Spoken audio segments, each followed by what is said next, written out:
लगता अब सवर्णों का मोह भंग होता जा रहा है बीजेपी से।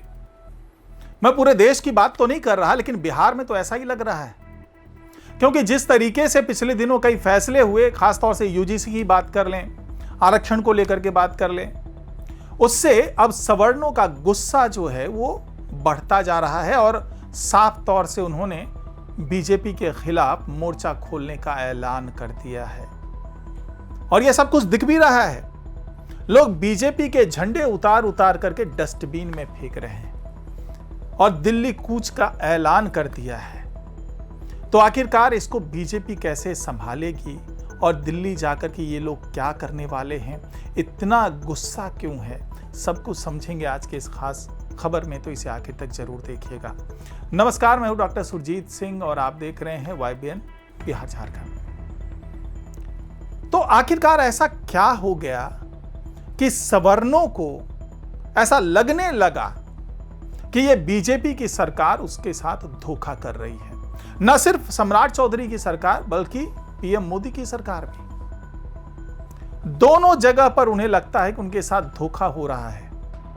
भले ही इसमें बहुत ज्यादा लेना देना बिहार सरकार का ना हो, लेकिन इसका असर जो है वो बिहार सरकार पर भी पड़ने वाला है। ऐसा एक नजारा नवादा में देखने को मिला, जहां पर सवर्णों ने अपने घर पे लगाए गए बीजेपी के झंडे उतार लिए और न केवल उतारा बल्कि डस्टबिन में फेंक दिया। सोचिए, वही झंडा जिसे लोगों ने अपने सिर माथे के ऊपर लगाया था, अपने घर के छतों पे लगाया हुआ था, उसी झंडे को अब डस्टबिन में फेंक रहे हैं। इसके पीछे दो बड़ा फैक्टर काम कर रहा है। एक तो जो यूजीसी एक्ट पास किया था केंद्र सरकार ने, हालांकि अभी विचाराधीन है, उसको लेकर के बड़ी नाराजगी है। उनका ऐसा मानना है सवर्णों का कि यह एक तरफा फैसला है जो सरकार ले रही है और इसके पीछे वही 65-70% वोट बैंक, क्योंकि सवर्णों का जो वोट बैंक है वो करीब 30 से 35% के आसपास है। तो क्या वोट बैंक से ही सब कुछ तय होगा? क्या वोट बैंक अगर सवर्णों का कम है तो इनके हितों की उपेक्षा की जाएगी, अनदेखी की जाएगी? यही वो गुस्सा है जिसके कारण नवादा में लोग अपने घरों से निकले और झंडे को डस्टबिन में फेंक दिया और ऐलान किया कि अब वो कूच कर रहे हैं दिल्ली की ओर।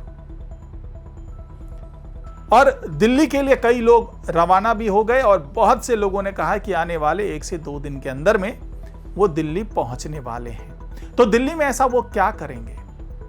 तो दरअसल ये सवर्ण लोग जो हैं वो दिल्ली जाकर के उन छात्रों का समर्थन करना चाहते हैं, उस आरक्षण विरोधी आंदोलन का समर्थन करना चाहते हैं जो जंतर मंतर पर चल रहा है।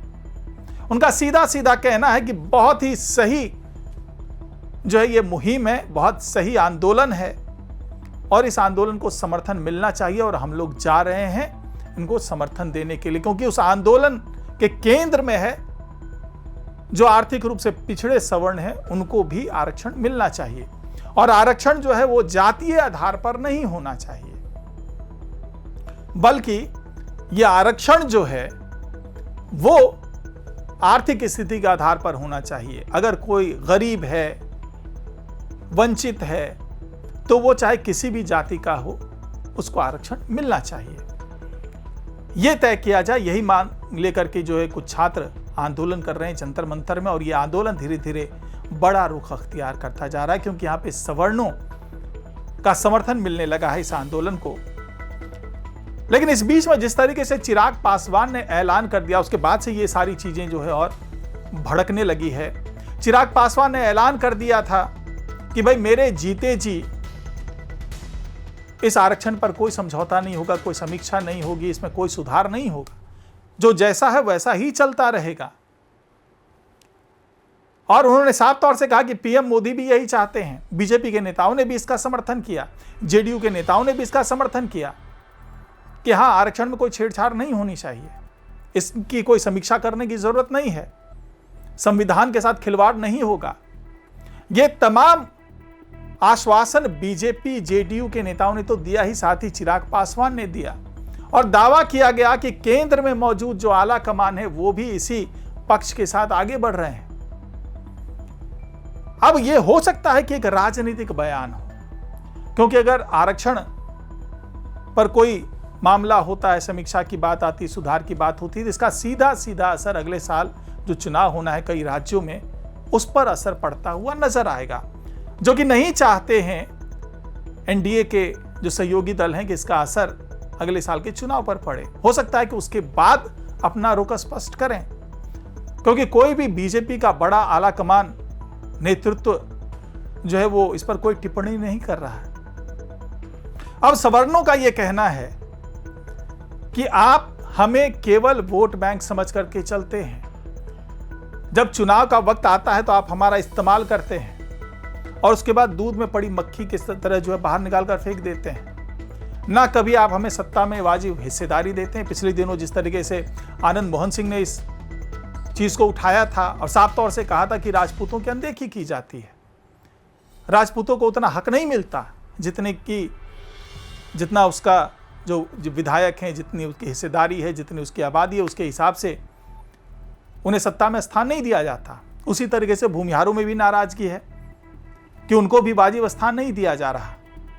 अगर हम केवल बिहार की बात करें तो यहां पे लव कुश समीकरण से आगे बढ़ने को तैयार नहीं है लोग।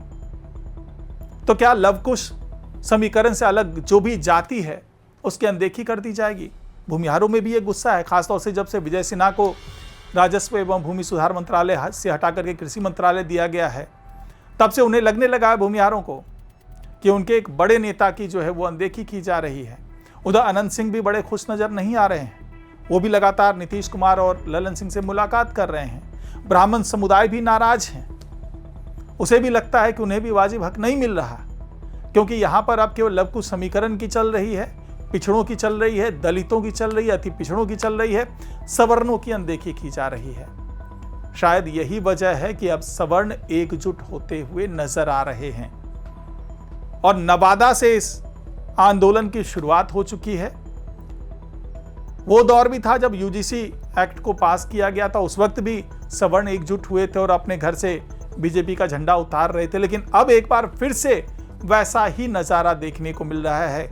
और ये केवल अब नवादा की बात नहीं रही, बल्कि ये धीरे धीरे आंदोलन फैल रहा है और इनका समर्थन जो है वो दिल्ली तक पहुंच रहा है। जो जंतर मंतर पर बैठे हुए आंदोलनकारी हैं वहां तक इनका समर्थन पहुंच रहा है। तो इसका दूरगामी असर जो है वो बिहार के साथ साथ केंद्र की सरकार पर भी पड़ता हुआ नजर आ सकता है।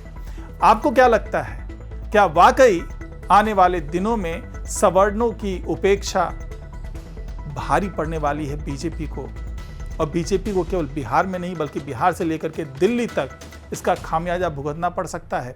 अपनी राय कमेंट बॉक्स में लेकर के जरूर बताइएगा। नमस्कार।